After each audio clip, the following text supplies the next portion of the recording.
ამ ვიდეოში განვიხილავ თუ საიდან მომდინარეობს ქართველურ ენებში პირის ნაცვალსახელები მე და შენ. წყარო ქართველურ ენათა ეტიმოლოგიური ლექსიკონი. ჰაინც ფერნეხი, ზურაბ სარჯველაძე. წინარე ქართველურ ენაზე სიტყვა მე ჟღერდა როგორც მე, ან ზოგიერთი მკვლევარის აზრით მენ. ქართველურ ენათა ეტიმოლოგიურ ლექსიკონში წერია შემდეგი რამ. მე ხვდება უძველეს ქართულ წერილობით ძეგლებში. მონ მიხილონ მე. ვითარ წამომავლინა მე მამამან. მეცა წარგავლინებ თქვენ. ხიყო სიტყვაი უფლისაი, ჩემ დადამ რქუა მე. ჯერ მიჩნდა მეც და სხვა.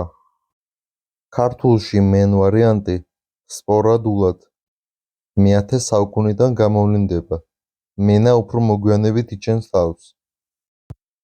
ქართულ მე ძირს კანონზომიერებას შეესატყვისება მეგრული მა და ლაზური მა. სვანურში მი, მე, მეორე პირის, სის ნაცვალსახელის ანალოგიით ხვდება. ზეგი ეს ადგილი დაიკავა იმ. წინარე ქართველურად მე ჟღერდა როგორც მე, ან მან.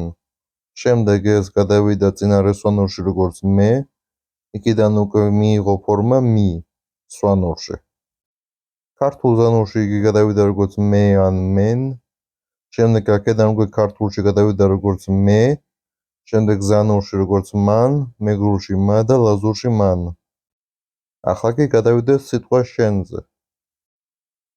წინარე ქართულად სავარაუდო სიტყვა შენ ჟღერდა როგორც სი, ან როგორც ამბობდა კლიმოვი, სენ.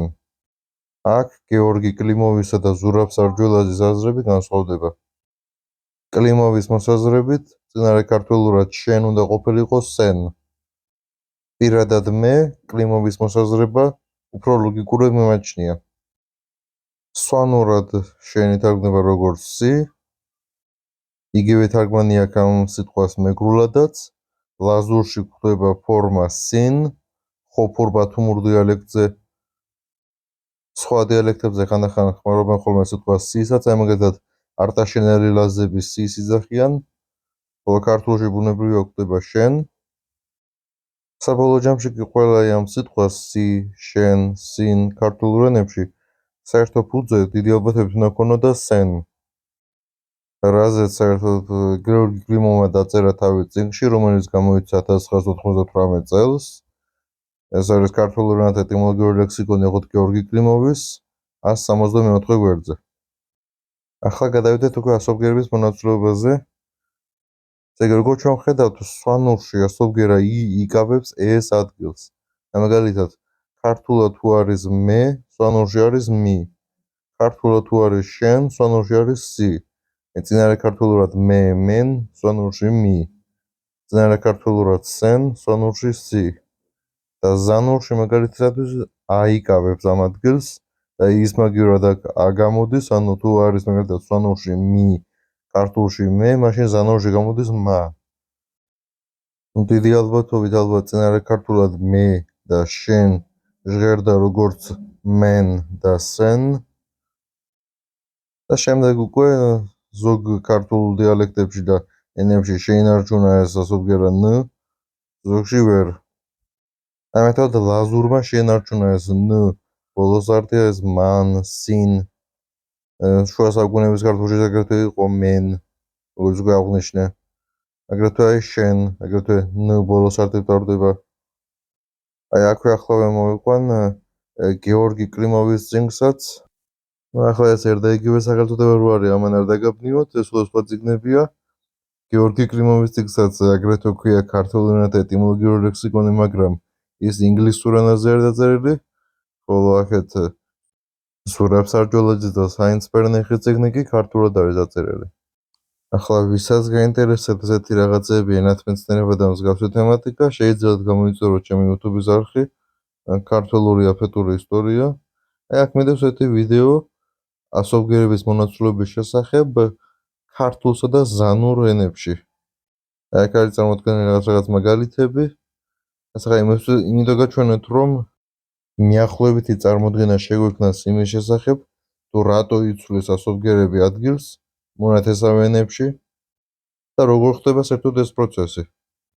მაგალითად, წინარე ქართულში იყო მე ან მენ, მერე სვანურში არის ეგერ მი, ზანურში მა, მან, წინარე ქართულში იყო სენ, ქართულში არის შენ, სვანურში სი, ზანურში სიან, სინ. რატო იცვლის ასობგერები ერთმანეთს ასე, რატო ენაცვლება ერთმანეთს? მაგერ აქ არის მოყვანილი ეგერ შემონათვალე რაღაც სიტყვების. მაგალითად, პირი, ღორი, ხარი, ყური, ფური, ქმარი, ცხვირი. ყველგან ხედავთ, რომ ზანურში ასობგერა რ-ს ადგილს იკავებს ჯ. მეტად თუ არის ეგ მაგალითად ქართულში ქმარი, ლაზურში არის ქომოჯი. ეგ ქომორი, ქომოჯი, ქმარი, ქომოჯი, ეგერ ნათლად ჩანს, რომ ეს ეგ ასობგერა რ-ს ადგილს ეკავა ჯ-მ. იგივე არის ეგ მაგალითად სიტყვა ღორის შემთხვევაში, ეგერ სიტყვა ეგერ ღეჯი, იქ პირის შემთხვევაში პიჯი და ასე შემდეგ. ანუ აქ ნათლად ხედავთ, რომ ხდება ასე ვთქვათ ასობგერების მონაცვლეობა, ხო? აგერ მაგალითად აიღეთ თუნდაც იგივე სვანური, სვანურშიც ხდება ხოლმე ესეთი რაღაცა, რომ მეტად ასობგერა ძ-ს ადგილს იკავებს ჯ. იგივე მეგრულშიც და ლაზურშიც. ქართულ ენებში ზოგადად ხშირად ხდება, როდესაც გარკვეული ასობგერები ენაცვლება ერთმანეთს, და ძ ენაცვლება ჯ-ს, რ ენაცვლება აგრეთვე ჯ-ს, როგორც ზეგან გაჩვენეთ. ასე შემდეგ, ეს ბუნებრივი მოვლენა არის. ინდოევროპულ ენებში ხდება ესეთი რაღაცა, თურქულ ენებშიც, ფინურ-უგრულ ენებშიც, დრავიდულშიც, აფროაზიატიკულშიც და ასე შემდეგ. ნებისმიერ ენათა ოჯახში ხდება ასობგერების მონაცვლეობა. და თუ რატომ ხდება ეს უკვე სალგე ლექციის თემა არის და ამაზე მე მომავალში ჩავწერე ლექციას YouTube-ზე და შეგიძლიათ მე უყუროთ.